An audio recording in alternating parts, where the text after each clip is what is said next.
اللهم صل وسلم وبارك على سيدنا محمد. الخبر اللي معايا خبر محزن بكل المقاييس، وإليكم التفاصيل.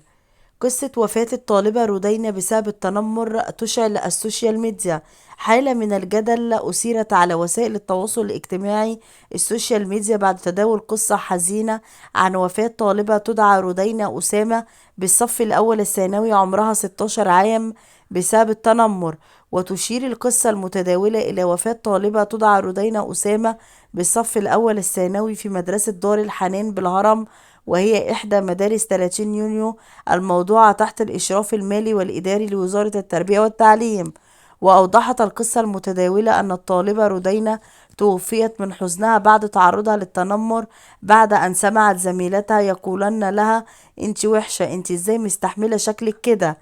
فوفقا للمنشور المتداول عادت الطالبة رودينا من مدرستها بعد هذا التنمر الجارح إلى بيتها وهي في حالة انهيار وحزن شديد، وظلت تبكي وهي تروي لأختها ما حدث من جانب زميلتها. وقبل أن تكمل الحكاية سقطت مغشي عليها ثم توفيت في الحال. وقالت منى محمود ولية أمر على صلة بالطالبة رودينا: البنت دي اسمها رودينا، أهلها ربوها ونعم التربية، كل سنة من الأوائل على مدرستها دار الحنان بنات بالمساحة بفيصل. البنت كانت مركزة في دروسها وتحقيق طموحها وماشية جنب الحيط.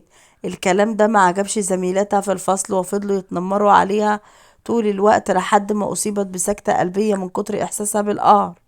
وأضافت قائلة: نناشد السيد وزير التربية والتعليم والسيد مدير وحدة مدارس 30 يونيو بسرعة تحويل المسؤولين عن تلك الواقعة البشعة وأولياء أمورهم إلى تحقيق فوري حتى يكونوا عبرة لغيرهم في المستقبل.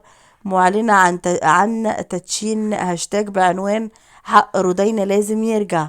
أكد مصدر مسؤول بوزارة التربية والتعليم الفني إنه بعد انتشار واقعة وفاة الطالبة رودينا بسبب التنمر تقوم الوزارة حاليا بالتحقيق للوقوف على حقيقة الأمر، وذلك من جانب الشؤون القانونية بالوزارة. وأوضح المصدر إنه حتى هذه اللحظة لم ترد للوزارة بشكل رسمي أي شكاوى رسمية من أسرة الطالبة بشأن القصة المتداولة.